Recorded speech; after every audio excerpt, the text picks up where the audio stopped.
చాలామంది JNTUK special supply exams ఎవరైతే రాయబోతున్నారో, వాళ్ళందరూ కూడా అడుగుతా ఉన్న ఒక కామన్ క్వెషన్ అండి.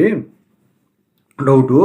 సో, దాని గురించి చెప్తానండి. ముందుగా అయితే ఇంతవరకు ఈ ఛానల్ సబ్స్క్రైబ్ చేసుకోని వాళ్ళు ఎవరైనా ఉన్నట్టయితే సబ్స్క్రైబ్ చేసుకొని, వీడియోని లైక్ చేసి, షేర్ చేయండి.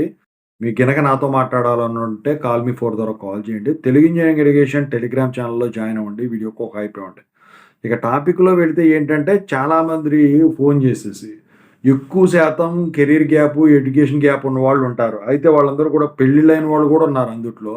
సో, ఒక సబ్జెక్టు, 2 సబ్జెక్టులు ఎక్కువ శాతం మంది ఉన్నవాళ్ళున్నారు. అయితే మరి వాళ్ళు అడిగేదేంటంటే, వేరే విధానాలేమన్నా ఉంటాయా అండి? ఎంత రాసినా పాస్ కావట్ల కావాలని ఫెయిల్ చేస్తా ఉన్నారు అని చెప్పేసి వీళ్ళు అడుగుతా ఉన్నారు. నేను ఒకటే చెప్తున్నాను.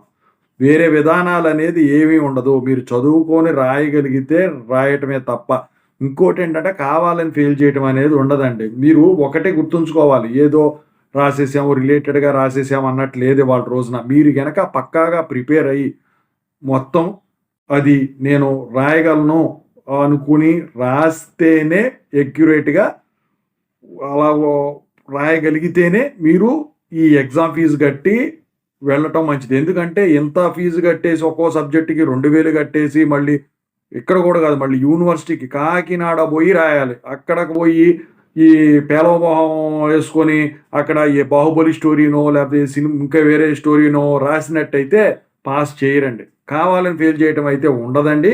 మీరైతే పక్కాగా ప్రిపేర్ అయ్యి రాయగలను అనుకుంటేనే మీరు అక్కడికెళ్ళటం అయితే మంచిది. లేకపోతే డబ్బులు కూడా దండగే మీకు. ఓకేనా? ఏంటంటే నేను ప్రతిసారి చెప్తా ఉన్నాను.